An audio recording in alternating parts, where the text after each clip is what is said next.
In the bustling depths of Repair Station 7, nestled in Earth's orbit, Sarah Chen wiped the sweat from her forehead as she stared at the peculiar alien vessel before her. Its crystalline hull shimmered with an otherworldly iridescence, completely unlike anything human engineers had designed. Yet here it was, alongside dozens of other extraterrestrial ships, all waiting their turn at what had become known as humanity's miracle workshop.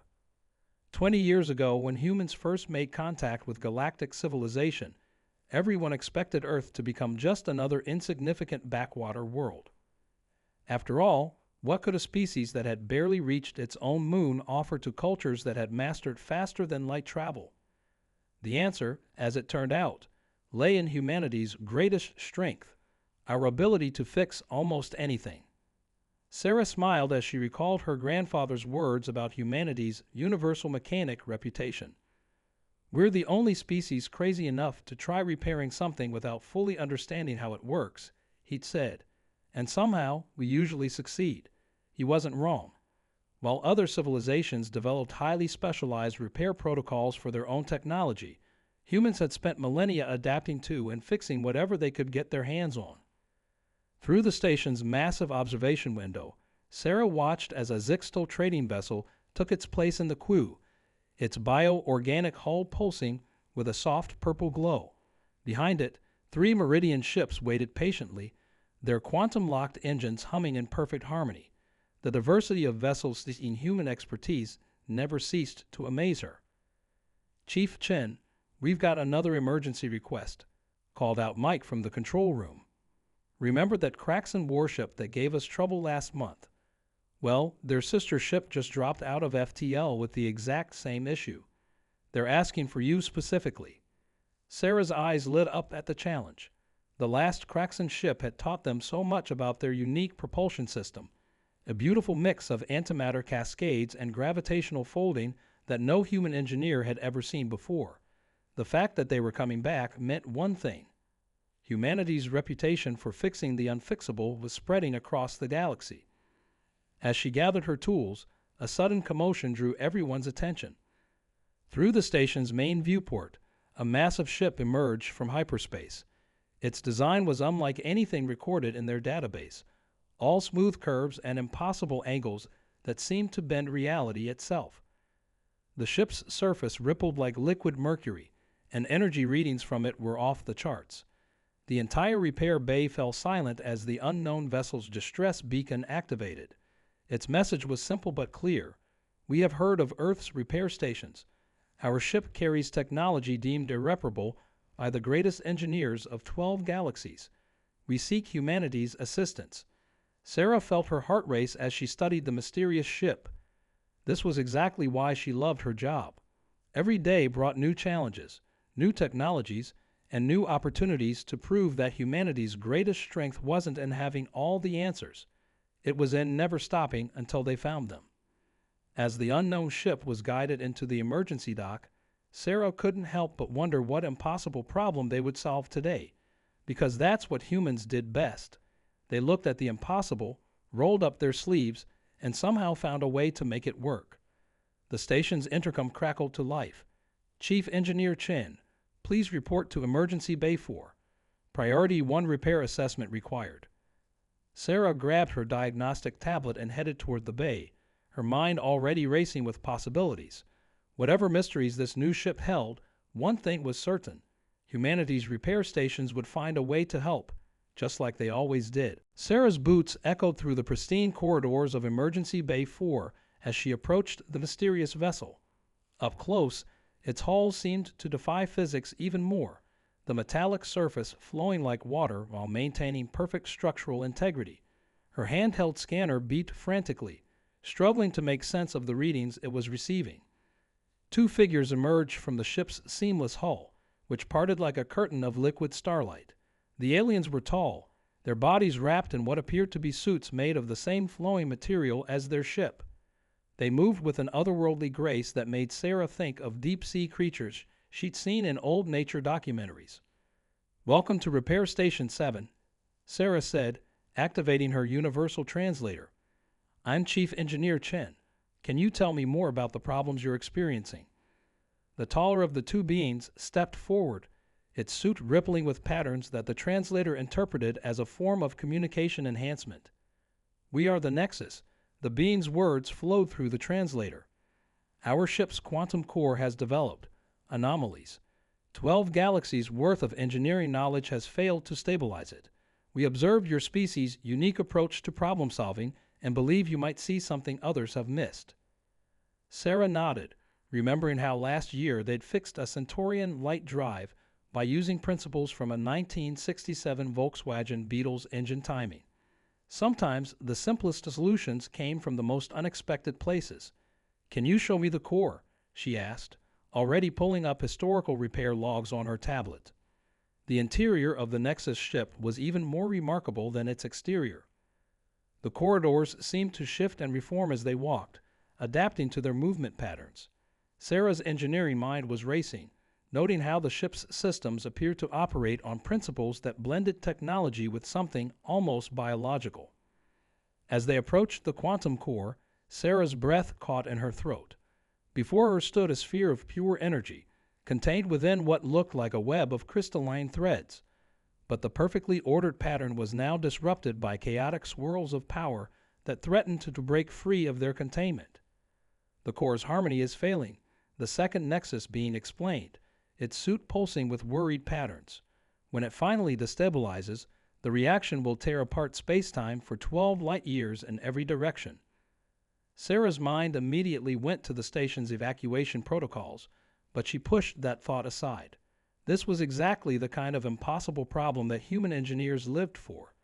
She pulled up the station's historical database, cross-referencing similar energy containment issues they'd solved in the past. "The pattern," she muttered, her eyes darting between the core and her tablet. "It's not random chaos, it's more like resonance." She thought back to her music theory classes from college.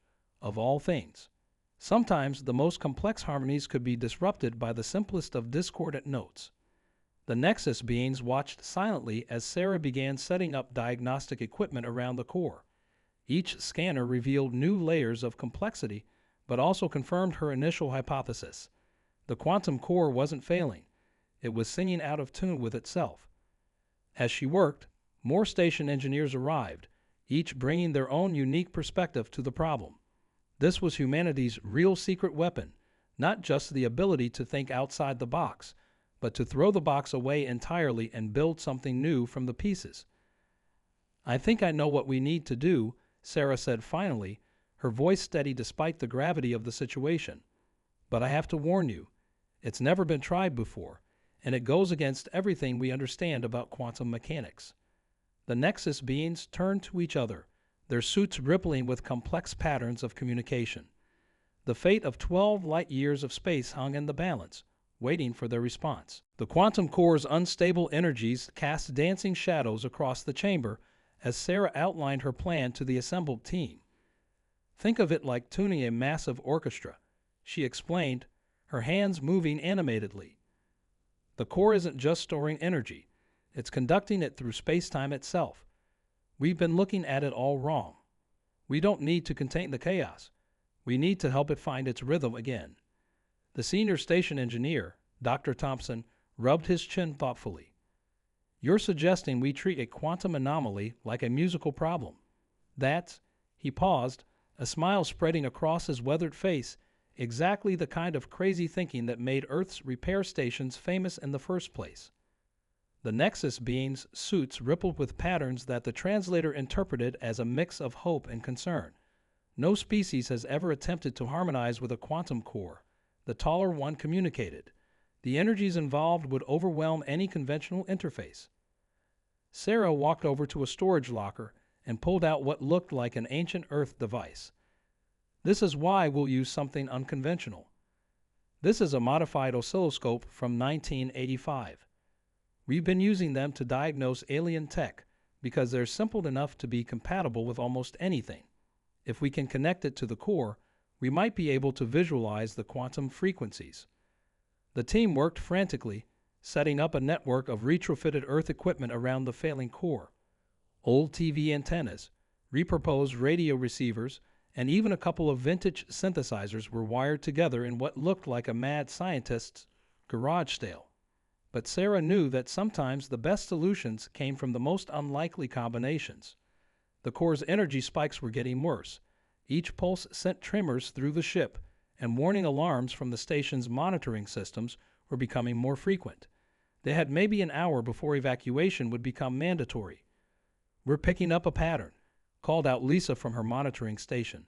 The oscilloscope's display showed waves of energy that pulsed and shifted like a heartbeat. "But there's something else. Look at these underlying frequencies." Sarah rushed over, her eyes widening as she studied the readouts. The core wasn't just out of tune. It was trying to adapt to a completely new harmonic structure. The chaos they were seeing wasn't breakdown. It was evolution. "Quick, patch in the synthesizers," Sarah ordered. "We need to match these frequencies, create a stable foundation for the core to build on." Her hands flew over the controls, adjusting wavelengths and amplitudes with the precision of a concert pianist. The chamber filled with an otherworldly hum as human technology began to sync with the quantum core.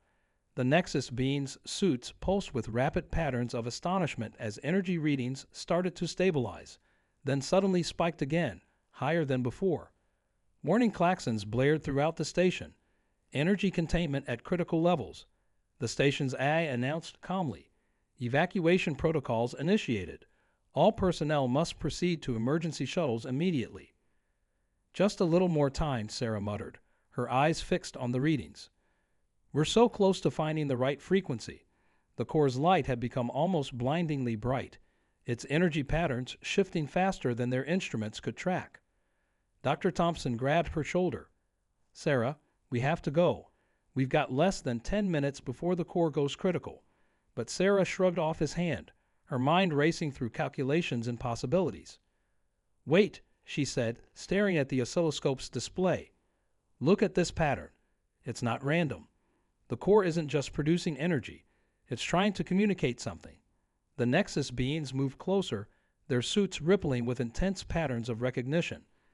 As the evacuation sirens wailed and the station's countdown continued, Sarah realized they'd been approaching this all wrong. The solution wasn't in controlling the core's energy. It was in understanding what it was trying to tell them. "The patterns," Sarah breathed, her fingers flying across the console. "They're not just random quantum fluctuations. They're repeating in sequences, like a distress signal." The oscilloscope's display pulsed with an almost organic rhythm, each wave carrying what she now recognized as encoded information. The taller Nexus being's suits suddenly flared with patterns so intense that the translator struggled to keep up. "Impossible," it communicated. "The core, it's not just an energy source. It's alive.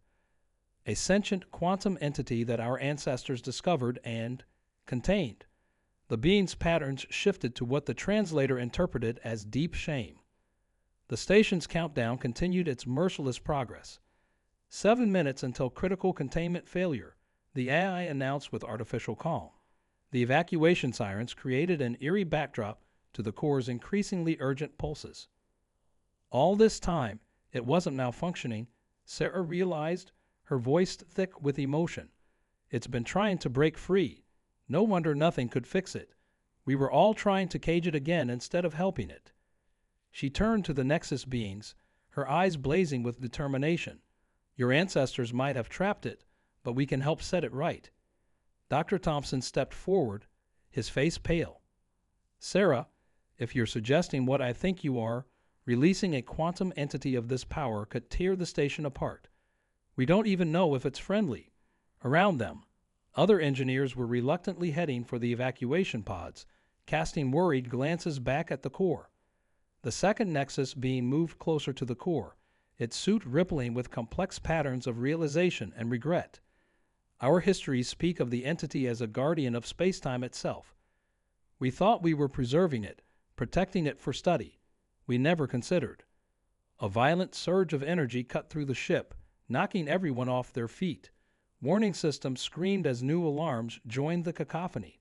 "Quantum containment failing," the station ag reported. 5 minutes until critical failure. All personnel must evacuate immediately." But Sarah was already back at her console, her mind racing. The old Earth equipment. It's perfect. It's so simple that the entity can communicate through it without overloading it. Look. She pointed to the oscilloscope, where the patterns had resolved into a clear, repeating sequence. It's showing us how to safely release it, she gasped. But there's something else. These secondary patterns. They're showing astronomical coordinates. Hundreds of them, scattered across the galaxy. She looked up at the Nexus beings, her eyes wide with understanding. There are more of them out there, aren't there? More entities trapped in cores across space.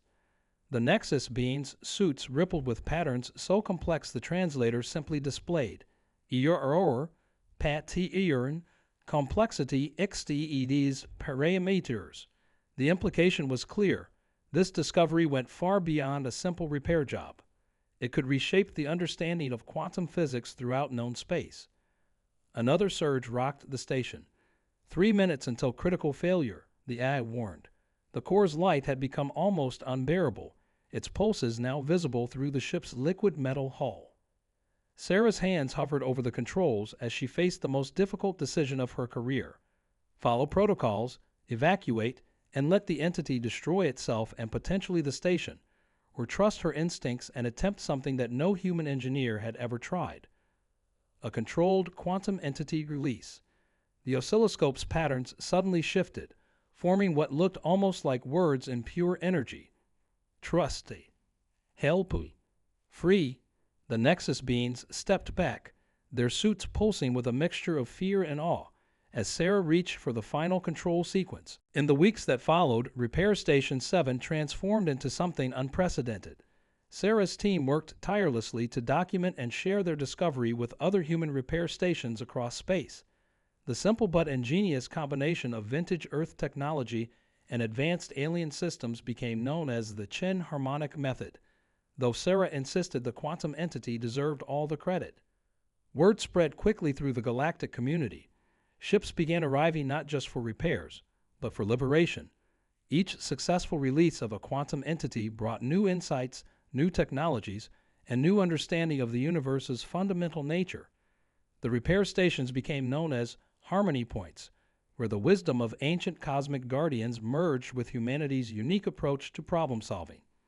The Nexus civilization, true to their word, became the strongest advocates for this new age of cooperation. Their liquid metal ships, once designed to contain and control, were reformed into vessels that could resonate with quantum frequencies. Other species followed suit, and a new era of space travel began, one where ships didn't fight against space-time, but moved in harmony with it. Sarah stood at her favorite observation window, watching as a newly freed quantum entity guided a damaged Meridian vessel through an impossible repair sequence. The sight still filled her with wonder, even after seeing it dozens of times. "You know," Dr. Thompson said, joining her at the window, "when I started my career, I thought being a repair engineer meant fixing broken things. I never imagined we'd end up helping to heal the universe itself." The station hummed with a gentle resonance, a constant reminder of the quantum entity's influence. Every system, every tool, every piece of technology now worked in perfect synchronization. The old Earth equipment, once considered obsolete, had found a permanent place alongside the most advanced alien tech. It served as a bridge between the physical and quantum realms, its simple, reliable nature perfect for communicating with the entities. Update from Station 12. Lisa called from her console, grinning. They just helped release their first entity. The coordinates match one from our map. She paused, checking the incoming data. And get this, the entity showed them how to reverse entropy in damaged hull materials. The Kraxon fleet is going to be thrilled. Sarah smiled, remembering that first desperate repair attempt that had started it all. The mysterious ship, the impossible problem, the leap of faith that had changed everything. Humanity's reputation for fixing the unfixable had evolved into something far more profound. They had become facilitators of universal harmony, helping to restore balance one quantum entity at a time. A soft chime drew their attention as a new ship dropped out of FTL near the station. Its design was unlike anything they'd seen before, but Sarah wasn't worried. That was the beauty of human repair stations. They didn't need to understand everything to help. They just needed to listen, adapt, and trust in the harmony that connected all things. "Well," Sarah said, picking up her trusted oscilloscope and tablet, "looks like we have another story to add to the repair logs." As she headed toward the docking bay, she glanced one last time at the stars. Somewhere out there, the first entity they'd freed was continuing its ancient work, maintaining the delicate balance of space-time. And thanks to humanity's unique perspective and willingness to think differently, its fellow guardians would soon join it. The universe, it seemed, had needed exactly what humans had always been best at: the ability to look at something broken, imagine a new way forward, and have the courage to try the impossible. As Sarah often told new engineers, sometimes the best repairs didn't fix things back to what they were. They helped things become what they were always meant to be. Sarah's fingers danced across the ancient Earth equipment, synchronizing their frequencies with the quantum entity's pulses. "If we can match its resonance perfectly," she explained through gritted teeth, "we might be able to create a safe pathway for its release." The core's light had become so intense that everyone had to shield their eyes. 2 minutes until critical failure," the station eye announced emotionlessly. Dr. Thompson stood his ground beside Sarah, despite the evacuation order. "Whatever you're going to do it fast," he urged, monitoring the station's structural integrity readings. The Nexus beings' suits rippled with patterns of anticipation as Sarah input the final sequence. For a moment, nothing happened. Then the impossible occurred. The quantum core's chaotic energy suddenly stabilized, its light shifting through colors humans had no names for. The oscilloscope's display showed perfect harmony, all frequencies aligned in a way that defied conventional physics. "Now," Sarah shouted, activating the release protocol. The ancient Earth equipment hummed in perfect resonance with the core. The liquid metal walls of the Nexus ship began to pulse in rhythm with the energy waves, creating a containment channel that no modern technology could have achieved. The quantum entity surged forward, its consciousness touching briefly with Sarah's as it passed. In that fraction of a second, she understood. The entity showed her visions of countless others like itself, ancient beings that had helped shape the very fabric of space-time, now trapped in cores across the galaxy. They weren't just power sources, they were the universe's caretakers.